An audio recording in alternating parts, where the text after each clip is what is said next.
Abra sua Bíblia sem perda de tempo em Atos capítulo 6. Nós estamos aí fazendo uma série, e você que nos assiste pela internet, e você que está aqui nessa noite, nesse lugar, se você ainda não ouviu as mensagens que antecedem a essa, o clamor da terra 1, 2 e 3, você precisa ouvir. Nós estamos continuando hoje uma série de mensagens chamada o clamor da terra. Por que, pastor, clamor da terra? Porque tem como base Romanos, carta de Paulo aos Romanos, capítulo 8, verso 19, que fala que existe uma grande expectativa da natureza pela manifestação dos filhos. Então nesta carta nós estamos falando não só sobre Paulo, mas estamos falando sobre fundamento apostólico. Falando sobre os fundamentos que foram deixados para uma igreja viva, para um evangelho de verdade, não para um evangelho de fábulas e de mitos. Então nós estamos falando aí, e agora, no domingo passado, nesse domingo nós estamos falando a respeito de Paulo. Eu quero que você abra a Bíblia em Atos 6, para falar de Paulo eu quero falar de Estevão. E quero ir até onde der para a gente hoje, e na semana que vem a gente continua. Atos 6, verso 10, diz a palavra do Senhor assim: mas não podiam resistir à sabedoria e ao espírito com que ele falava. Está falando de Estevão, tá? Atos 6. Estevão era um diácono e também um evangelista da igreja primitiva, da igreja do primeiro século, a igreja de Atos dos Apóstolos. Então esta igreja, a igreja do primeiro século, igreja primitiva, contava com um diácono intrépido, que tinha um ministério evangelístico, e ele pregava a palavra de Deus, e acabou dando a sua vida por isso. Atos 6:10, mas não podiam resistir à sabedoria e ao espírito com que ele falava. Então subornaram alguns homens para dizerem: ouvimos Estevão falar palavras blasfemas contra Moisés e contra Deus. Mentira. 12, com isso agiram o povo e os líderes religiosos e mestres da lei, e prendendo a Estevão, levaram-no ao sinédrio. Ali apresentaram falsas testemunhas que diziam: este homem não para de falar contra este lugar santo e contra a lei, pois ouvimos dizer que esse Jesus, o Nazareno, destruirá este lugar e mudará os costumes que Moisés nos legou. Irmãos, esse homem foi levado ao sinédrio, um lugar onde ele foi interrogado. Ali levantaram falsas testemunhas. Nós vamos ler muita palavra hoje. Levantaram falsas testemunhas, e mentindo contra aquele homem, começaram a acusá-lo, dizendo: este homem não para de falar contra este lugar e contra a nossa lei. Mas no sinédrio, quando aquelas pessoas olharam para ele, verso 15 diz: olhando para ele, todos que estavam sentados no sinédrio viram que o seu rosto parecia o rosto de um anjo. Estamos diante de um homem de verdade, de um homem que morre pela causa. Se você for ler Atos 6 inteiro, você vai ver que ele vem debatendo ali, irmãos, de forma que o verso 10 nos falou: não podiam resistir à sabedoria e o espírito de intrepidez que estava sobre Estevão. Não era um negócio, não era uma fala para que ele se omitisse e se livrasse.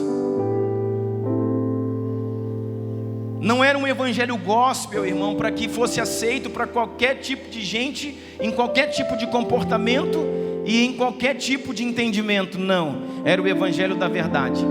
Mas ele falava com tanta sabedoria, com tanta intrepidez, com tanta coragem, que não podiam calá-lo, nem as maiores autoridades, os maiores nomes, os maiores sábios. Então, para calar Estevão, tiveram que subornaram o povo, levaram ele perante ao Sinédrio. E perante ao Sinédrio,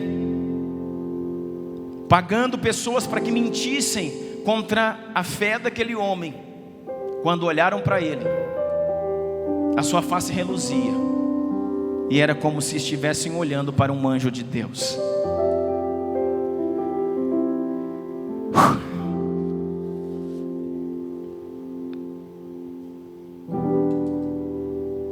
Abre-se um parênteses.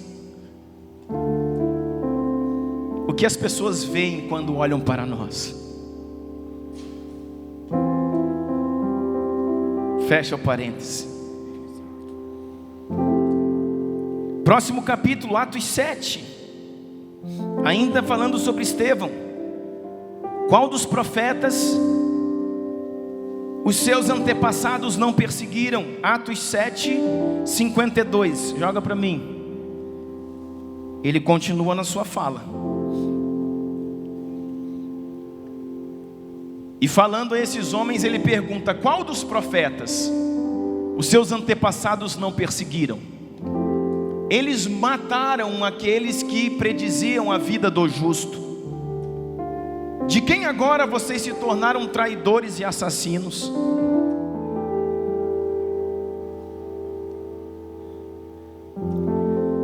Vocês que receberam a lei por intermédio dos anjos, mas não obedeceram.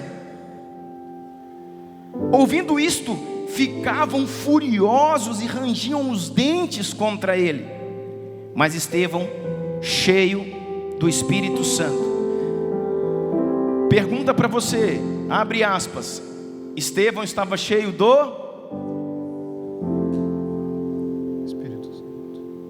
Espírito Santo. Eu quero dizer, irmãos, que o Espírito Santo se posiciona, que o Espírito Santo ama como quando tem que amar, luta quando tem que lutar, guerreia quando tem que guerrear, morre quando tem que morrer.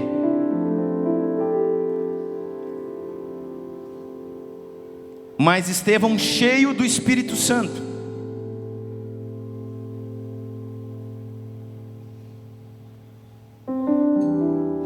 levantou os olhos para o céu e viu a glória de Deus, e o Filho de Deus estava de pé à direita do Pai.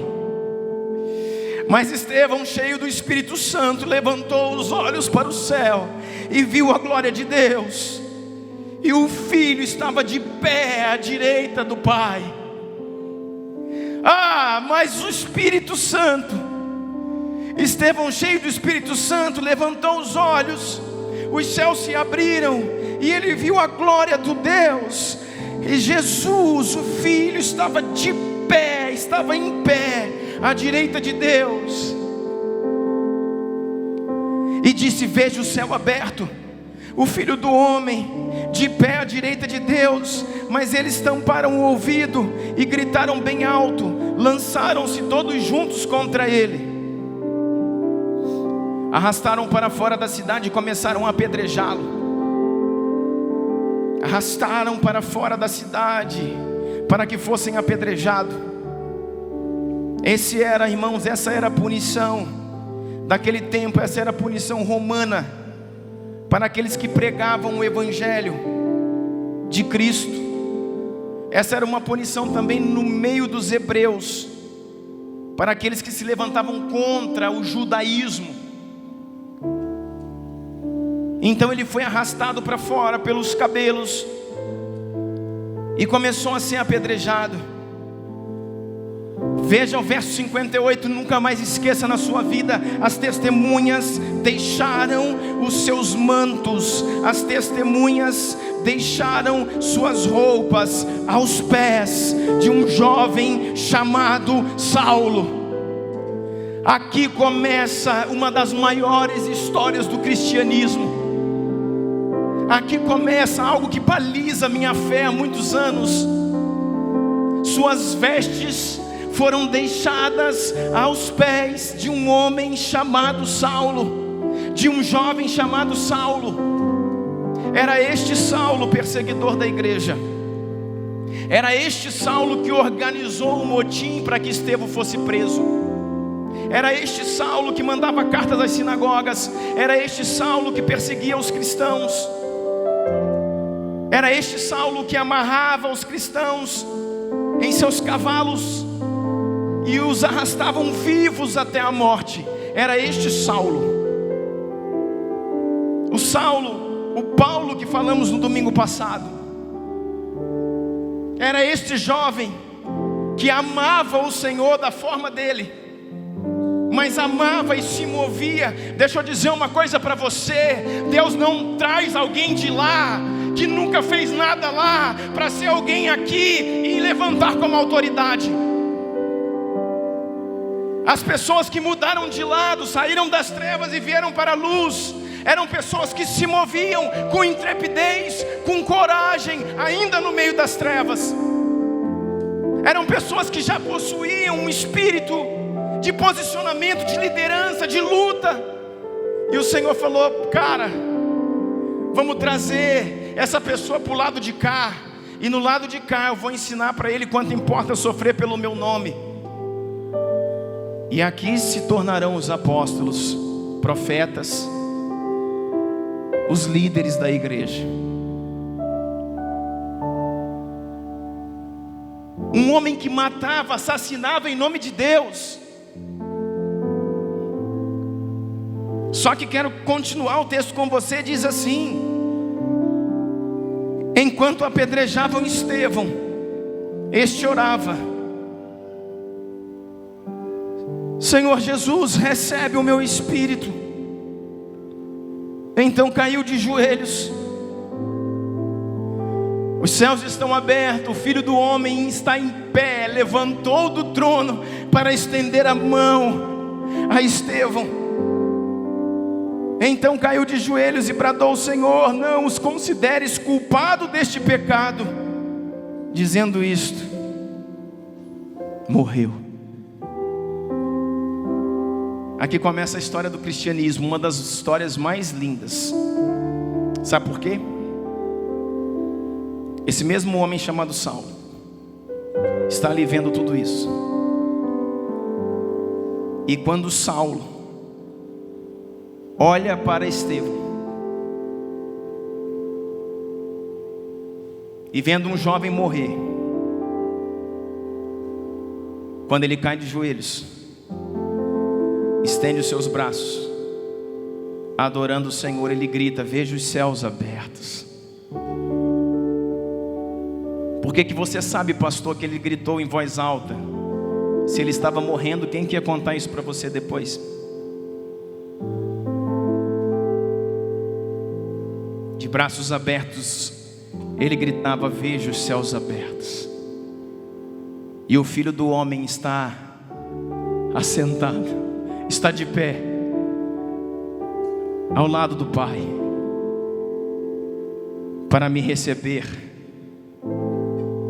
na sua glória. E aí ele faz uma oração que Paulo conhecia. Alguém na cruz também disse em alta voz: Deus, perdoa estes homens, eles não sabem o que fazem.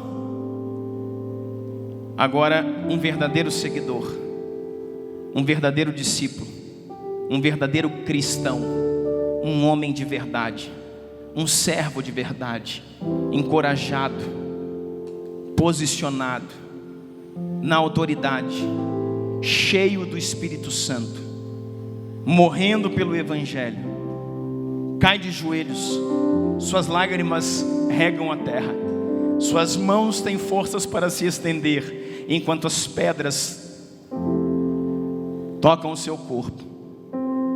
E ele diz: Pai, eu consigo te ver, e eu te peço, não imputes a esses homens esse pecado. Sabe o que ele está dizendo?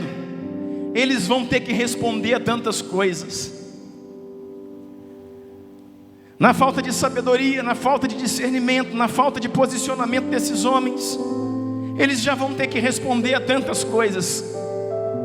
Não coloque na conta deles mais este pecado. perdoa-os. Eu vejo a tua glória, eu vejo a tua face, eu desejo estar contigo.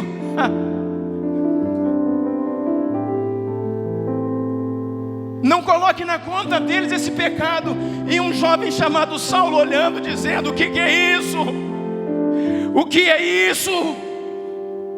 Como pode alguém morrer assim?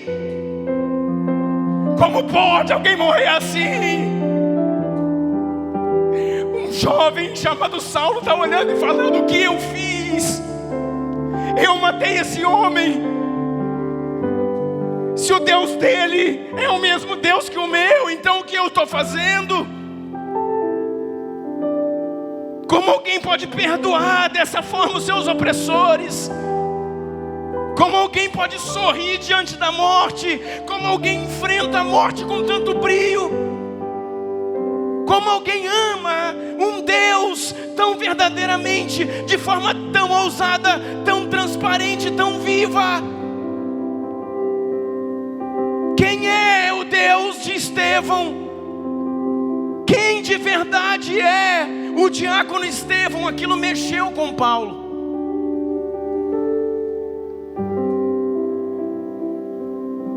E as suas vestes foram retiradas quando o levaram para o sepultamento, e as suas vestes foram lançadas aos pés de Paulo. Paulo, está pronto o trabalho. Aquilo que você mandou fazer está pronto.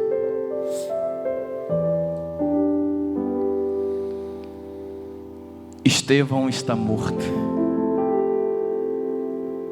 E quando Paulo pegou aquelas roupas, ele chorou sobre elas, sabendo que estava nas mãos com as roupas de um mártir, com as roupas de um verdadeiro homem, de um verdadeiro cristão. Homens de hombridade, irmãos, conhecem pela movimentação, pela fala, em poucos meses pela atitude, outros homens de guerra, outros homens de hombridade, outros homens de posição, dizendo: opa, encontrei mais um que está pronto a morrer pela causa. O jovem Saulo era um alucinado por Deus. O jovem Saulo, irmãos, ele foi criado no farisaísmo. Gamaliel o treinou, o discipulou para ser um rabino e o maior de todos da sua época. Há escritos que dizem que o maior teólogo do primeiro século é Gamaliel, ou seja, o professor de Saulo. E Saulo estava preparando Paulo para ser o seu sucessor. Conhecedor da lei, dos pergaminhos, da história. Falamos do currículo dele no domingo passado, na mensagem de domingo passado. E ele era um alucinado por Deus. Só que ele não tinha revelação, tinha letra, mas não tinha revelação. E quando ele vê Estevão, ele fala: cara, gostei desse menino.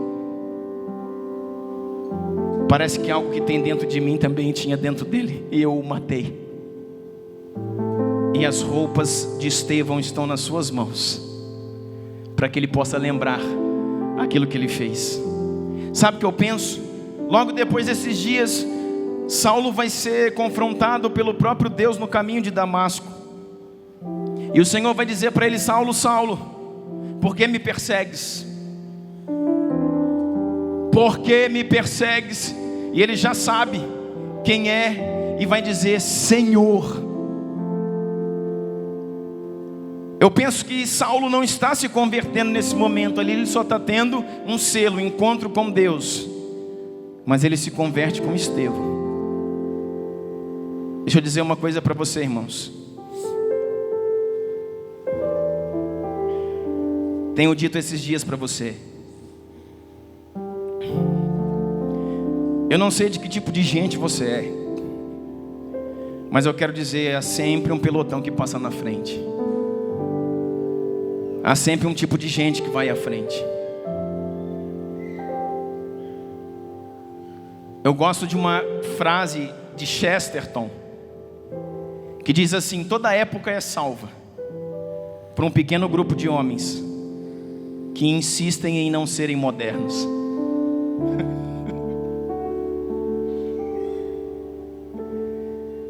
A modernidade que ele está falando é: não se rendeu ao sistema vigente, continuou acreditando que aquele que era, que é e que há de vir já determinou os fundamentos da construção, e eles não podem ser ou serem alterados.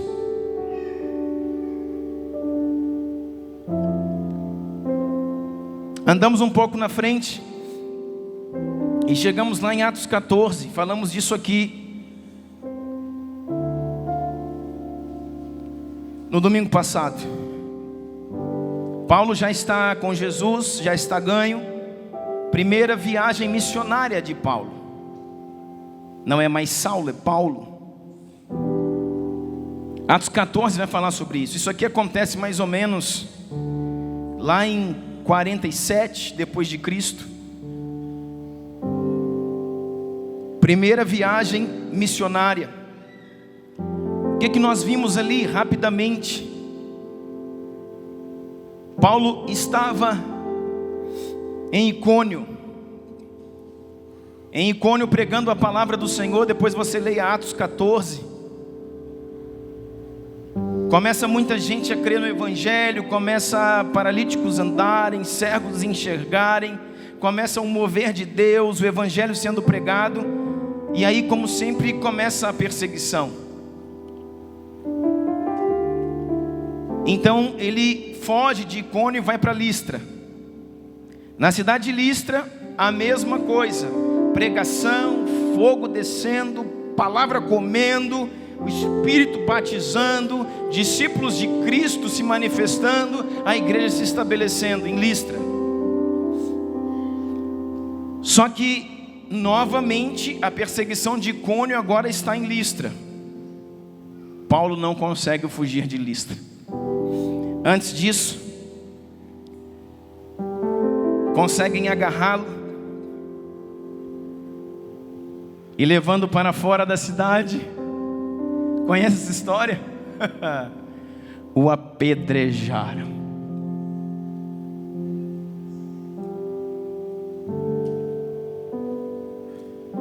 Parecido, né?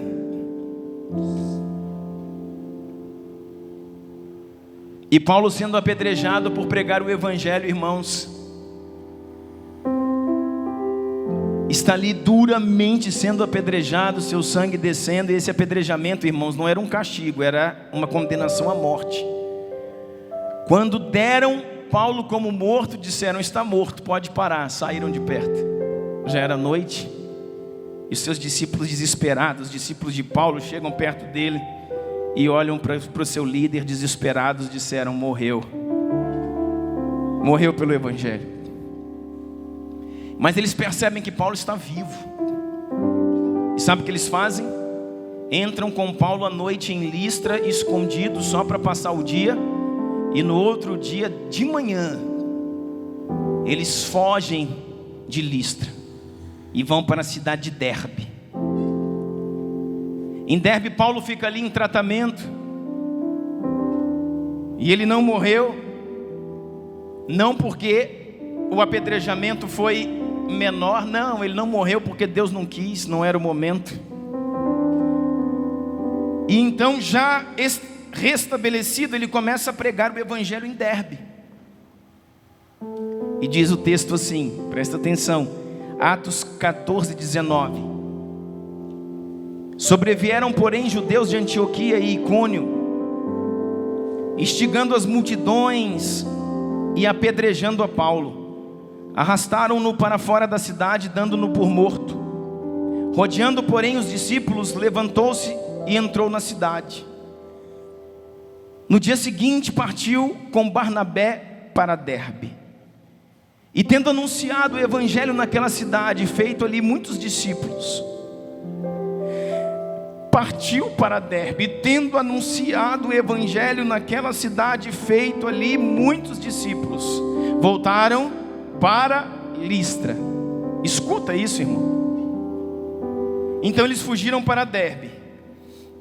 Aí ele se curou. Aí o que ele fez em Derbe? Tendo anunciado o evangelho naquela cidade e feito ali não poucos, porém muitos discípulos, voltaram para Listra e Icônio e Antioquia, fortalecendo as almas dos discípulos e exortando-os a permanecer firmes na fé, e mostrando para eles que através de não poucas, mas de muitas tribulações, nos importa entrar no reino de Deus. O cara foi apedrejado até a morte, por pouco escapou com vida. Vai para Derbe, em Derbe não para de evangelizar, estabelece igreja, ganha almas, faz o que precisa fazer, e depois diz assim para os seus companheiros: vamos voltar para Listra. E alguém diz para ele: Paulo, meu líder, meu mestre, o senhor endoidou. Eles te apedrejaram lá há pouco tempo, era para você estar morto agora. Vamos voltar para Listra. E ele volta a Listra para fortalecer aqueles que já haviam sido ganhos, e para dizer para ele que por meio de muitas bênçãos,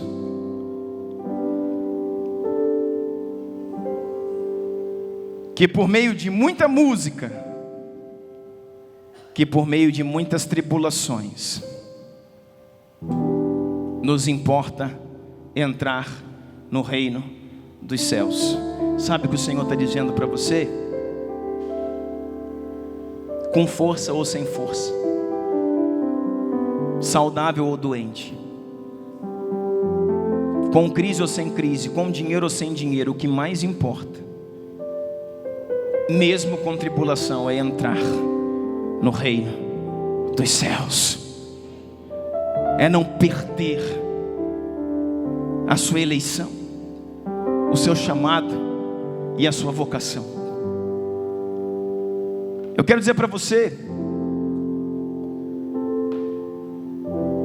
que, assim como, preste atenção, as roupas de Estevão, as vestes de Estevão marcaram o ministério de Paulo, eu quero dizer para você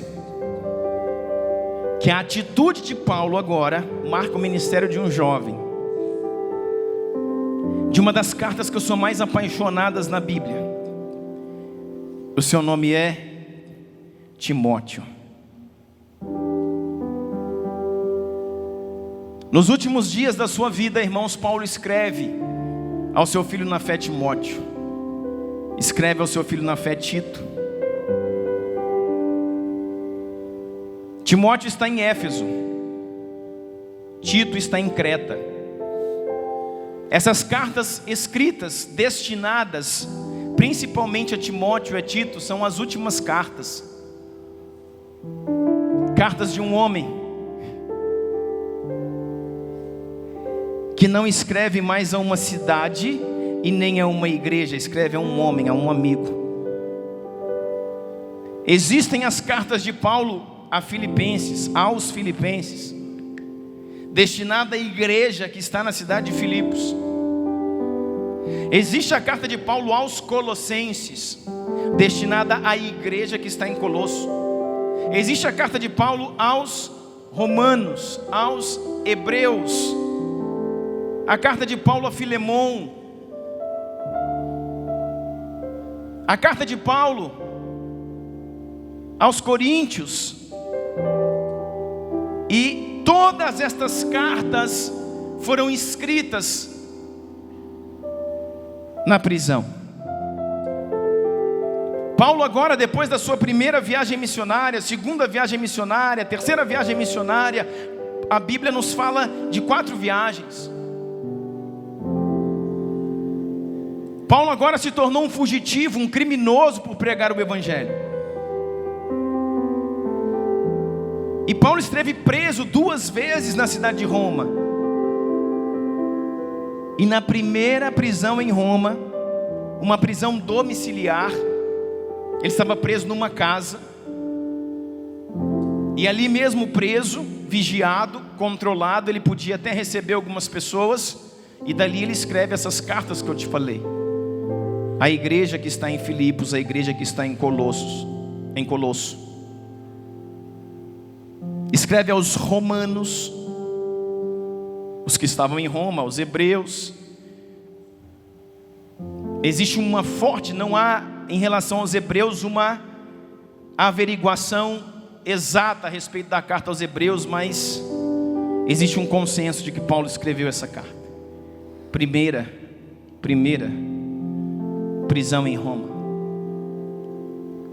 Só que durante a segunda prisão em Roma, quando ele é preso novamente, não é mais numa casa. Ele não está preso mais em uma prisão domiciliar. Ele está preso no cárcere mamertino. Irmãos, o cárcere mamertino, ou prisão mamertina,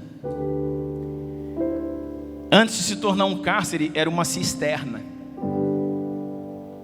Era um lugar cavado abaixo do solo, abaixo do chão, né? No segundo nível abaixo do solo.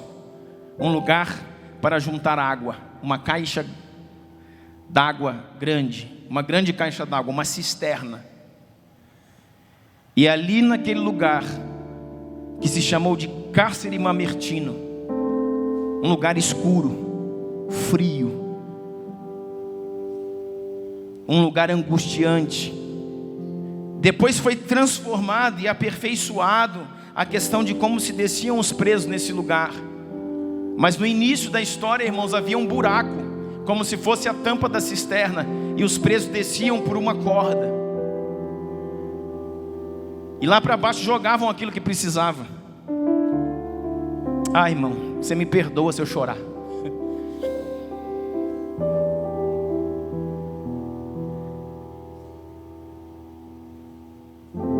Depois aperfeiçoaram o acesso a esse lugar. Uma cisterna.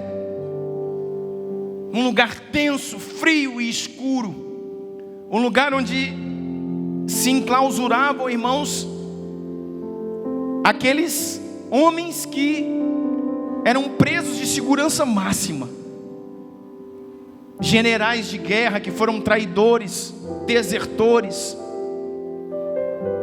Homens que feriram a Roma, homens que traíram. Lá está o Paulo, o mais fiel, o mais amigo, o mais temente, o mais verdadeiro apóstolo de Cristo.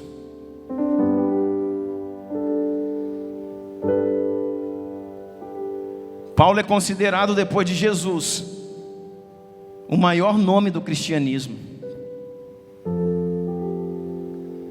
Só que a da prisão, das primeiras cartas aos Colossenses, aos Filipenses, aos Hebreus, é da prisão que ele escreve. O que baliza o nosso evangelho hoje, irmãos, veio de uma prisão, de um homem preso que escrevia: alegrai-vos no Senhor, outra vez vos digo, alegrai-vos. Abro a terceira pergunta nessa noite, um parênteses dizendo: o que foi feito do evangelho, queridos? O que foi feito da igreja? Essas palavras estão sendo filmadas e que vão, irmão, para onde tiverem que ir.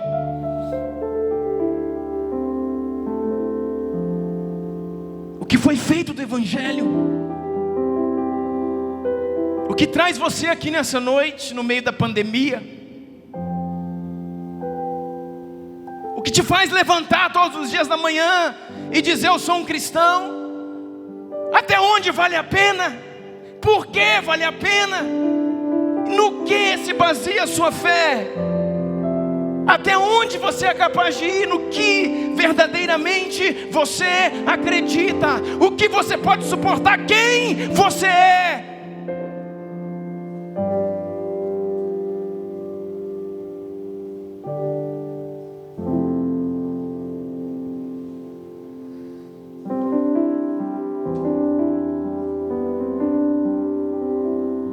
Quando Paulo escreve a Timóteo, e ele escreve a Timóteo e escreve a Tito dizendo: ao meu amado, estimado filho na fé, Timóteo. Não é mais uma carta a uma igreja que está na cidade, você já percebeu isso? Não é uma carta aos romanos, uma carta aos hebreus, não é uma carta aos colossenses, aos filipenses, é uma carta a uma pessoa. Eu escrevo uma carta a um filho, a um amigo, a alguém que eu confio, a alguém que eu passo o meu bastão. Receba o meu bastão, receba o meu bastão, receba o meu bastão. Para quem um homem pode passar um bastão?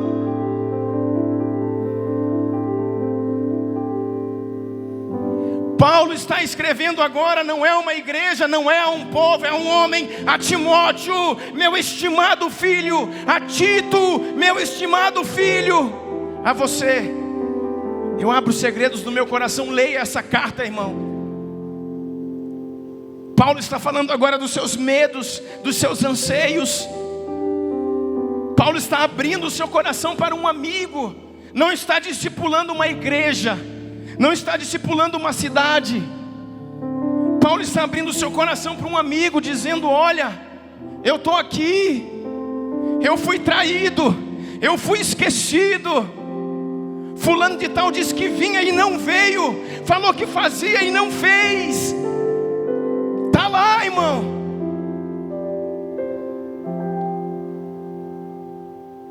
Quando Paulo começa a escrever a Timóteo, a esperança que ele dá a Timóteo é que ele ainda ia a Éfeso. Você precisa conhecer a história e sintonizar na sua mente para que você não se perca. O jovem Timóteo, agora pastor na cidade de Éfeso, igreja em que o apóstolo Paulo constituiu. Quando escreve aos Efésios, fala-se de uma igreja constituída em Éfeso. Esta igreja, é importante entendermos isso, foi a igreja em que Paulo gastou mais tempo com eles.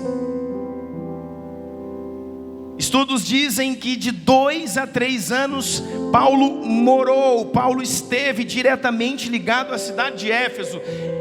Dificilmente o apóstolo Paulo fazia isso, ficava tanto tempo em um lugar, porque ele era um apóstolo, vinha, estabelecia a igreja, levantava o povo, ia embora. De 2 a 3 anos permanece na cidade de Éfeso. Por quê? Porque era uma igreja que ao mesmo tempo, olhe para mim, ouça o que eu estou dizendo, ao mesmo tempo crescia, ao mesmo tempo expandia, ao mesmo tempo parecia frutificar, mas tinha muitas ameaças. Era uma igreja que começou a crescer, e alguns historiadores dizem que a igreja na cidade de Éfeso passou a ter aproximadamente de 15 a 20 mil membros, passando a ser a maior das igrejas do tempo de Paulo, e a mais importante delas. Após já até a morte de Paulo, e antes disso também, você vai ver alguns concílios apostólicos acontecendo em Éfeso. Então Paulo tinha uma atenção especial, não digo nem um carinho especial, porque carinho ele tinha por Colossos, carinho ele tinha pelos romanos, pelos hebreus, por todas as igrejas.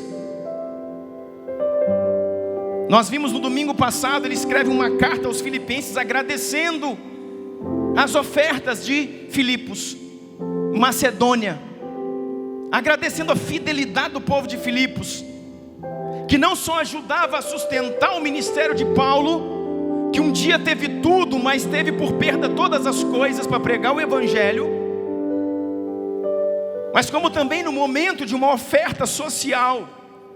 A igreja em Jerusalém, irmãos, depois que a glória passou sobre eles e veio a perseguição, que chamamos de diáspora, que espalhou o povo de Deus, os judeus,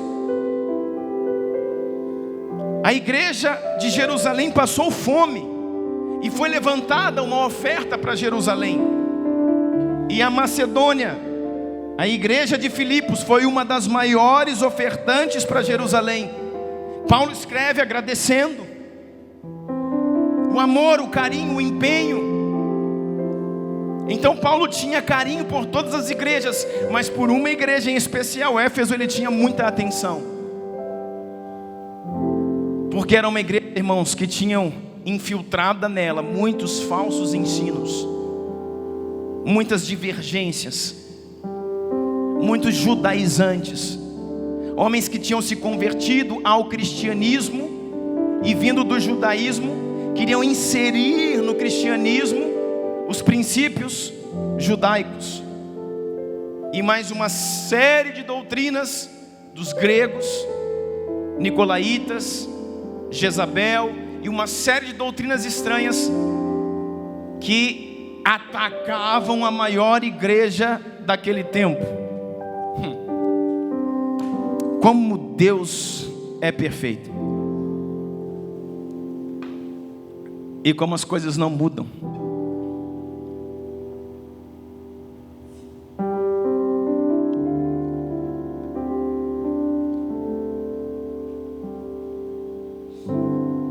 Paulo então escrevendo,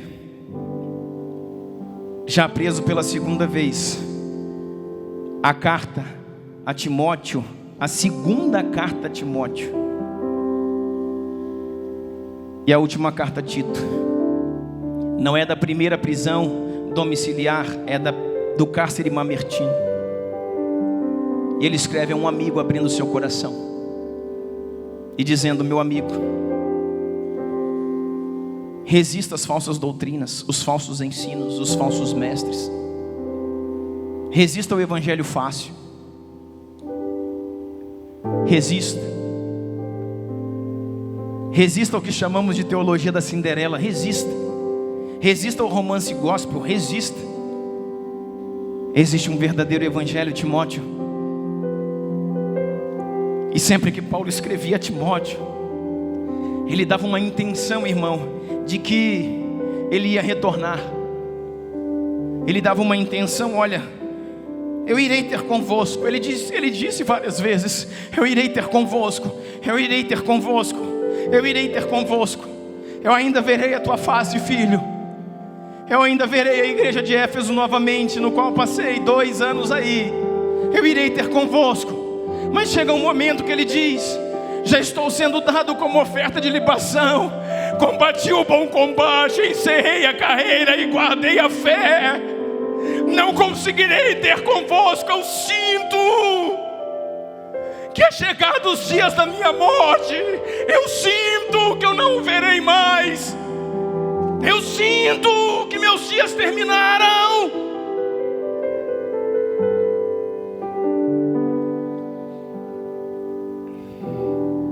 Pregue a palavra a tempo e a fora de tempo.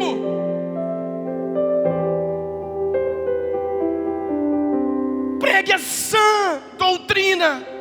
Corrija, exorte. Leve as pessoas à igreja, serem uma igreja de verdade. Eu sinto o cheiro da minha passagem. Eu sinto que em breve verei o meu Senhor e serei recebido na sua glória.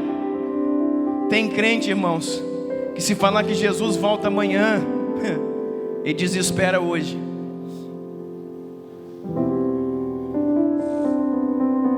Desejo conhecê-lo. Maranata, a hora vem. Um verdadeiro servo de Deus, irmãos, deseja, ora, espera ansiosamente a vinda do seu Senhor.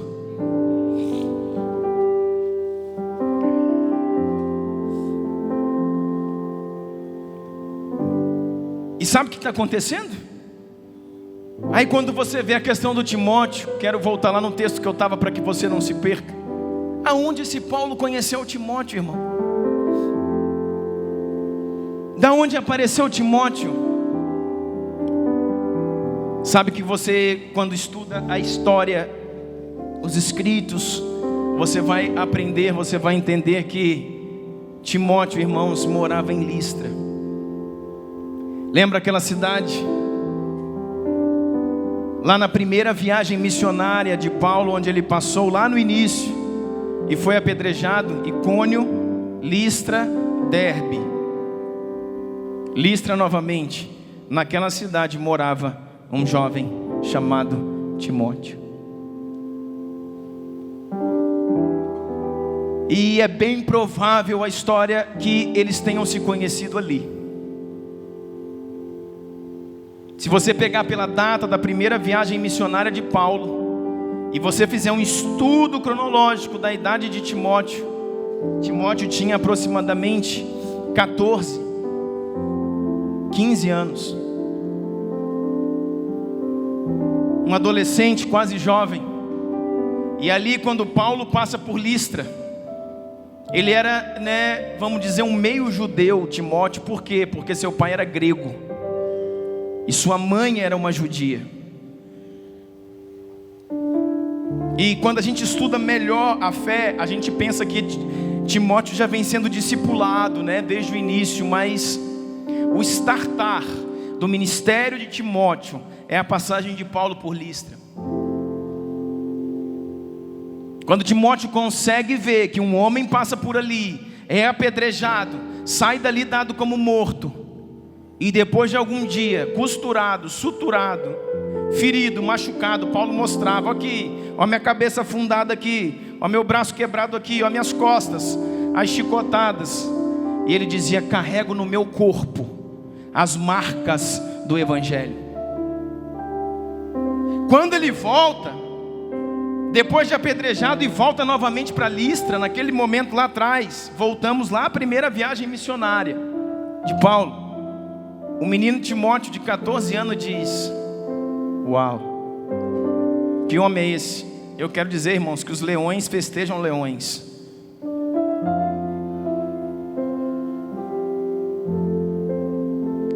Esse menino olhou e falou: cara,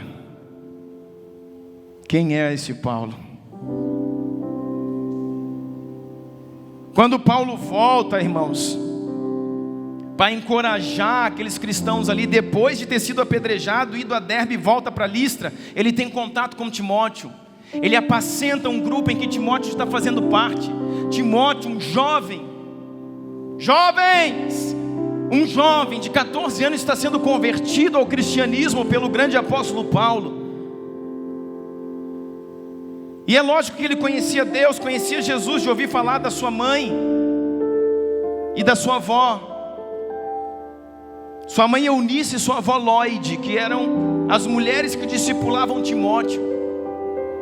Timóteo já conhecia alguma coisa do Evangelho, mas a passagem de Paulo por ali é um start no seu ministério. Sabe o que acontece? Paulo vai voltar de novo a apacentar aqueles irmãos em Listra 5 anos depois. E 5 anos depois, o jovem Timóteo tem quanto? 20 anos, 19, 20 anos. E Paulo fala: cara, quem você se tornou? 5 anos, agora sim, sob um discipulado forte dos escritos de Paulo, do discipulado à distância que Paulo fazia aos seus filhos na fé, e ao discipulado forte de uma mãe, de uma avó, Eunice e Lloyd.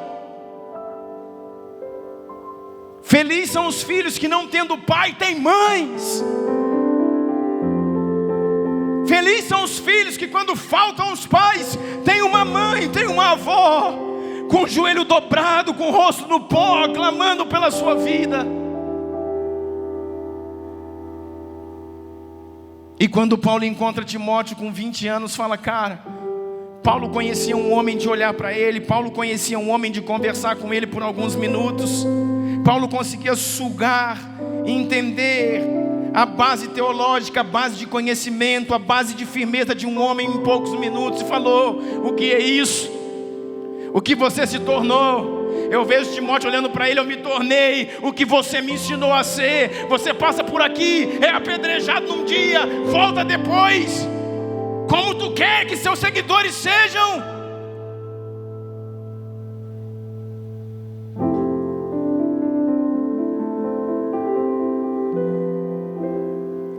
E Paulo olha para ele e fala: ai, vamos viajar comigo. E ele vai. Viagem missionária. Caminham um pouco juntos. E lá no fim, quando Paulo é preso novamente, aqui nós vamos encerrar.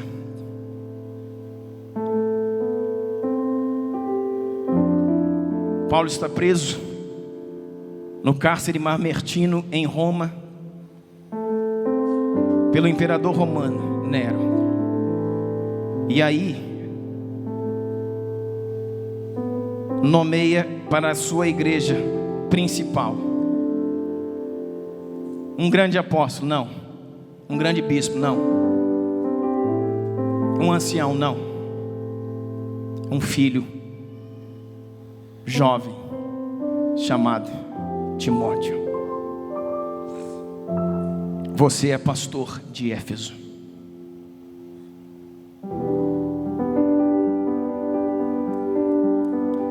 Então o menino está lá, circuncidado por Paulo para que tivesse autoridade diante do seu povo, ainda que isso já não fosse uma exigência do cristianismo.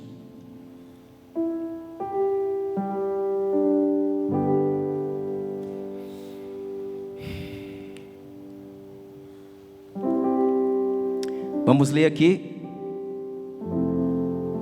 o escrito de Paulo e vamos orar.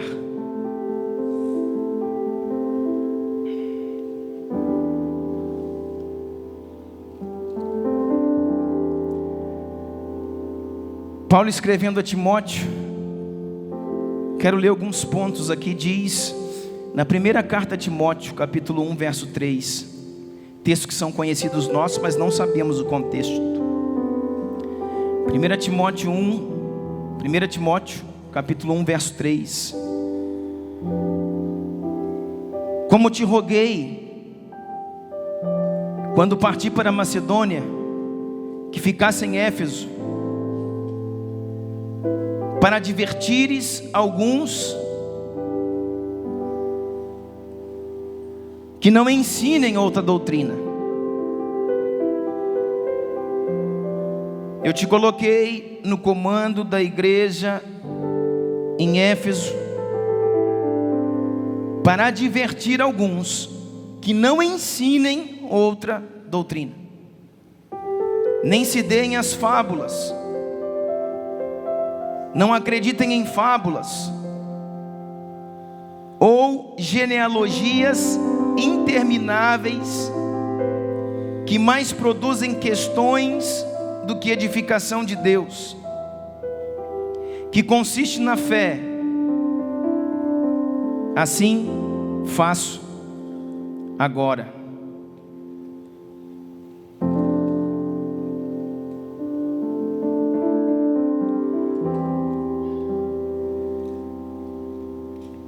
Segunda Timóteo, capítulo 2, verso 14.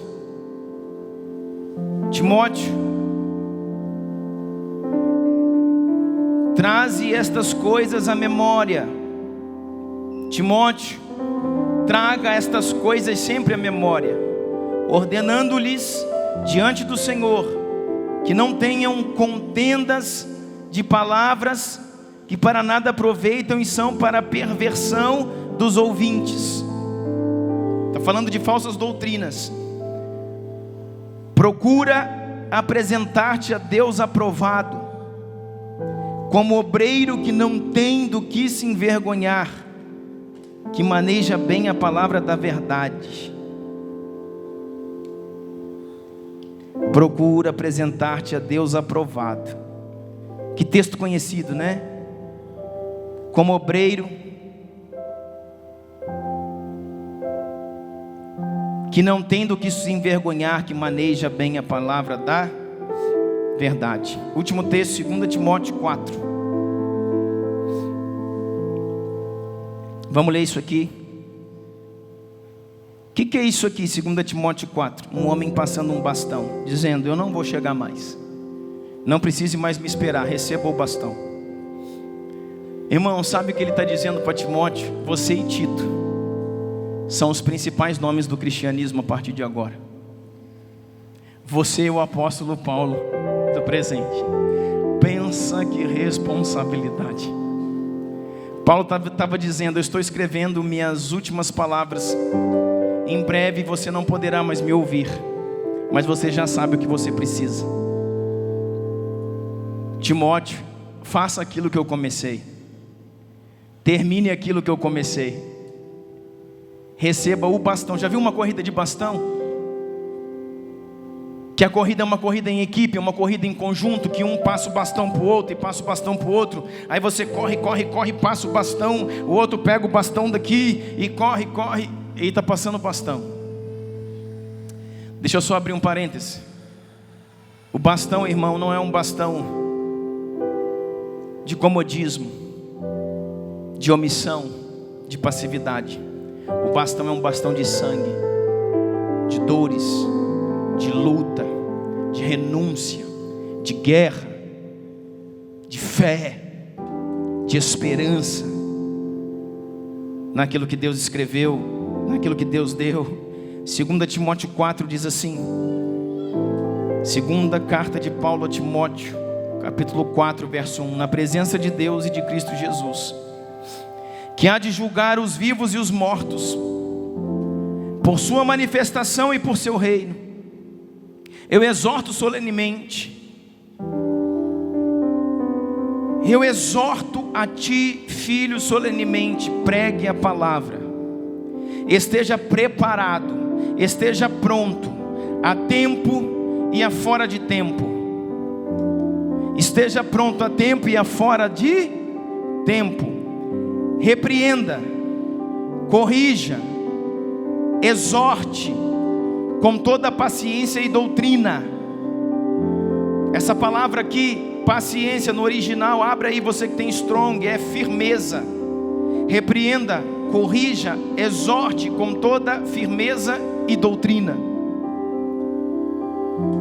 Pois virá o tempo em que não suportarão a sã doutrina.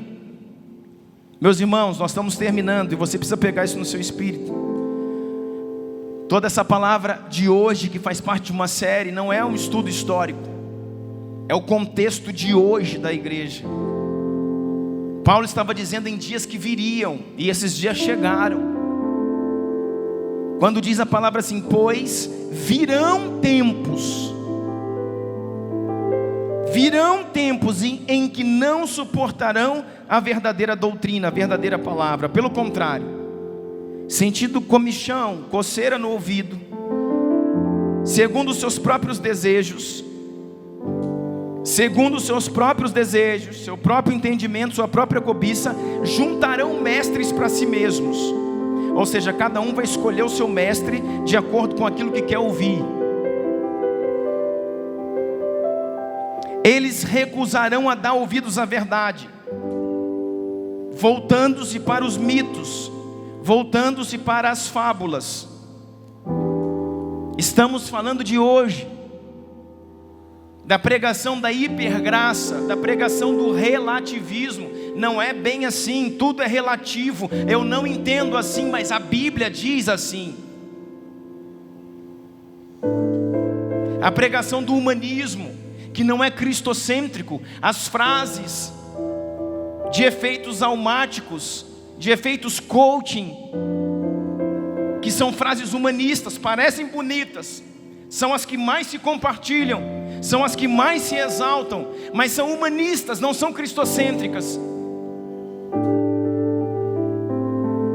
Você, porém, seja sóbrio em tudo e suporte o sofrimento.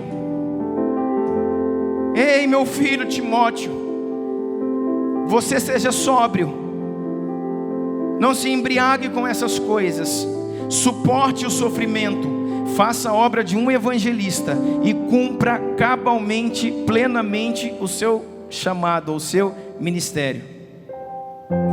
Olha aqui, irmãos, vamos ler esse capítulo, nós vamos orar. Eu já estou sendo derramado como uma oferta de bebida. Ele está dizendo, eu estou indo embora. Está próximo o tempo da minha partida. não poderei mais vê-lo. Mas filho, combati o bom combate, encerrei a minha carreira e guardei a fé. Agora me está reservada a coroa da justiça, que o Senhor, que é justo juiz, me dará naquele dia, e não somente a mim, mas a todos os que amam a sua vinda, a todos os que amam a sua vinda. Olha o que ele diz: procure vir logo ao meu encontro. Por favor, irmãos, me dê sua atenção de presente. Coloque seu coração nisso aqui. Ele está dizendo: eu não posso ir mais até você, e não irei. Procure vir logo ao meu encontro, me faça uma visita. O Paulo Durão, irmãos, abre o coração para o seu amigo e diz: procure vir ao meu encontro, porque Demas, amando este mundo, Demas era um dos filhos, um dos discípulos. Vai vendo aí, irmãos, a gente vai se encontrando. Pois Demas, amando mais a este mundo, abandonou-me e foi para Tessalônica. Demas não conseguiu perseverar até o fim, amando as coisas do mundo, abandonou o chamado. Crescente foi para Galácia e Tito para Dalmácia. Só Lucas está comigo. Lucas era um médico e era o único que fez, vamos dizer, a companhia. Foi o único que esteve perto de Paulo nos últimos dias da sua vida, talvez até para visitá-lo em saúde. Lucas estava ali, ajudou a ele a escrever. E ele está dizendo: só Lucas está aqui comigo. Olha essa carta, irmão, olha essa carta. Traga Marcos com você, porque ele me é útil para o ministério. Esse Marcos aqui, na primeira viagem missionária, deu o maior trabalho, deu o maior escândalo, e abandonou Paulo na primeira viagem missionária. Na segunda viagem missionária, Paulo proíbe João Marcos de ir, fala: não, você não vai não, você deu o maior problema lá, não vou com você não. Por isso que Paulo e Barnabé, eles se dividem. Barnabé então fica com João Marcos, e Paulo segue com Silas. Mas agora Paulo estava dizendo aqui: João Marcos foi discipulado. Barnabé foi alguém que discipulou a João Marcos, e agora também ele se tornou um grande homem. Traga Marcos com você, porque ele me é útil para o ministério. Enviei Tíquico a Éfeso. Ele está passando, irmão, não sei se você consegue entender isso. Ele está passando, irmãos, um mapa para Timóteo, para o menino. Ele está passando a sua agenda para o menino. Ele está passando os próximos passos, as direções, quem que foi para onde, em quem que ele deve confiar, em quem que ele deve investir. Está passando o bastão, está passando a autoridade para esse menino. Quando você vier, traga minha capa. Eu deixei na casa de Carpo em Troade. Estou com frio, sinto frio. Eu estou numa cisterna, debaixo da terra. Traga minha capa. Deixei na casa de Carpo em Troade. Quando você vier, traga meus livros, especialmente os pergaminhos. Quero dar a última lida. Filho, Timóteo, verso 14: Alexandre, o ferreiro, causou-me muitos males. O que Paulo está dizendo para ele? Cuidado com ele. Sabe esse evangelho, irmão? Não pode julgar, não pode isso. Não é assim que funciona, querido. Não é julgar a pessoa, é julgar a doutrina. Quando você julga a doutrina, você deve, a Bíblia nos manda. Profecias devem ser julgadas. Quando um profeta fala, o outro julgue a profecia, não a pessoa. Alexandre, o ferreiro causou-me muitos males. O Senhor lhe dará a retribuição pelo que fez. Verso 15, ele diz então a respeito de Alexandre o ferreiro. A palavra aqui no original é: resista ele, porque se opôs fortemente às nossas palavras. Na minha primeira defesa, ninguém apareceu para me apoiar. Verso 16, ele dá uma chamada até no amigo. Na minha primeira defesa, ninguém apareceu para me apoiar, todos me abandonaram.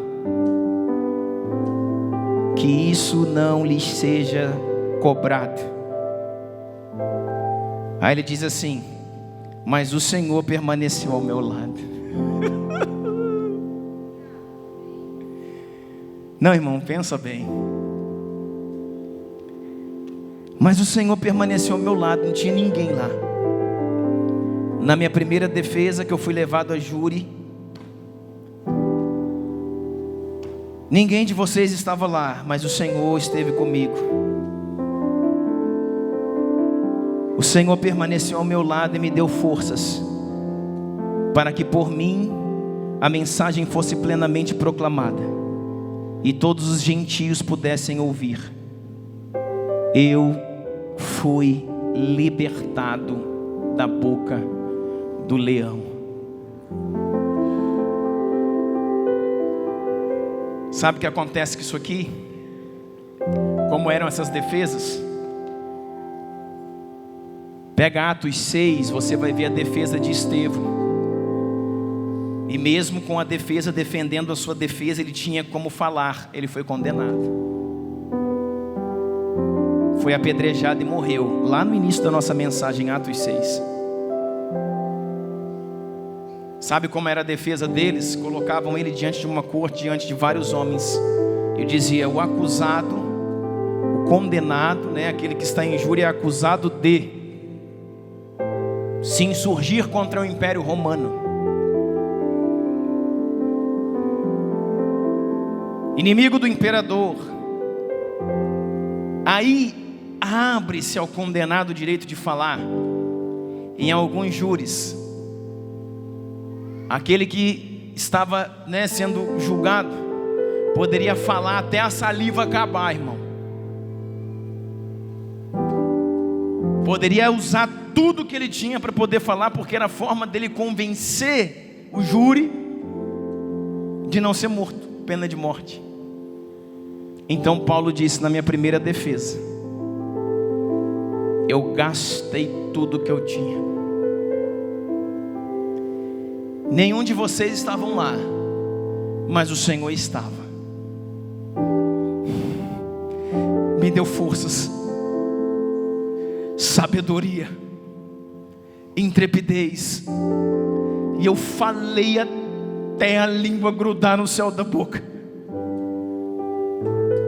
Não para que eu convencesse de eu ser liberto, mas para que muitos, através do meu testemunho, conhecessem a Jesus, o Deus verdadeiro. Irmão, receba uma porção de vergonha, receba uma porção. Quando eu leio essas coisas, eu me jogo no chão e falo: Senhor, me perdoa, me perdoa. E ele diz assim: eu pude então falar para que muitos ouvissem. Sabe o que diz a história, irmãos?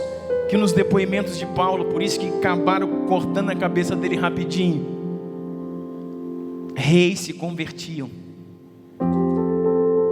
Nas palavras de Paulo, imperadores se convertiam, soldados se convertiam. Sabe, aquelas roupas que na mão dele no início da mensagem eram as roupas de Estevão, marcaram a sua vida.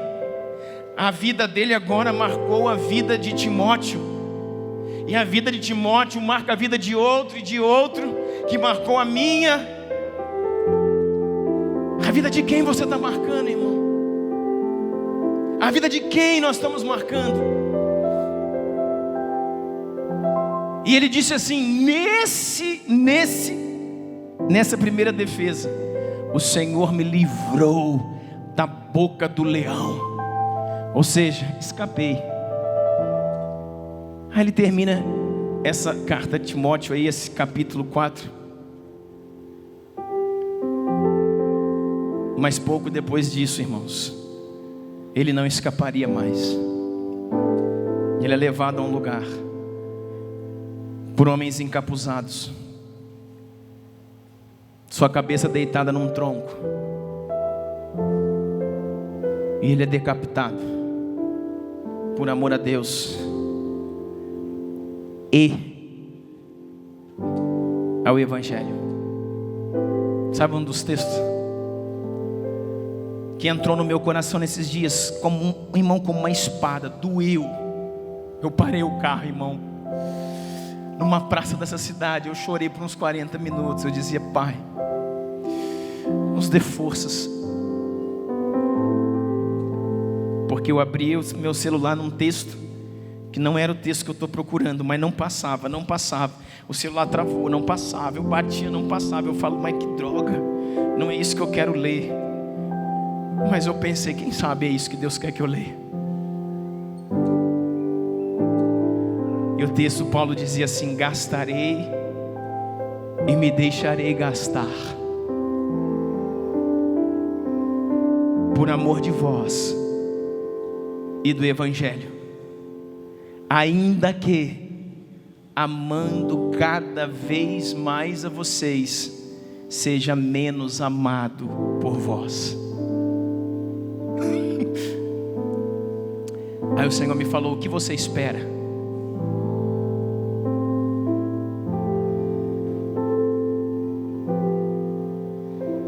Você é melhor do que alguém que veio antes de você? Eu falei: não. Enxugue suas lágrimas, levante-se e vá. A verdade falada, a verdade pregada, a verdade escrita. Você perde amigo, você perde seguidor.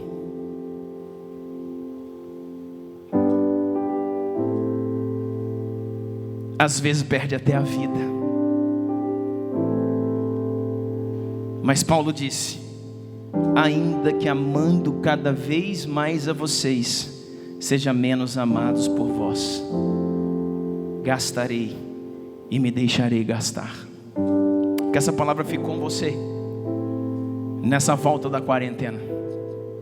Não espere outra coisa dessa casa, irmão. Eu quero dizer para você que me ouve, para você que hoje está sentado aqui, se essa palavra é dura demais para você, procure um lugar mais suave. Se o culto é muito longo para você, procure um lugar mais ameno, porque aqui nós vamos gastar e se deixar gastar, por amor de Deus e do Evangelho. Daremos tudo o que temos. Seremos falados, criticados, às vezes perseguidos, mal compreendidos, por aqueles de dentro muitas vezes, por de fora muitas vezes. Não tenho problema, não teremos problema. Essa é a identidade que o Senhor nos deu, e com muitos ou com poucos andaremos, venceremos e permaneceremos na identidade que o Senhor nos entregou. Amém? Fique de pé comigo, vamos orar.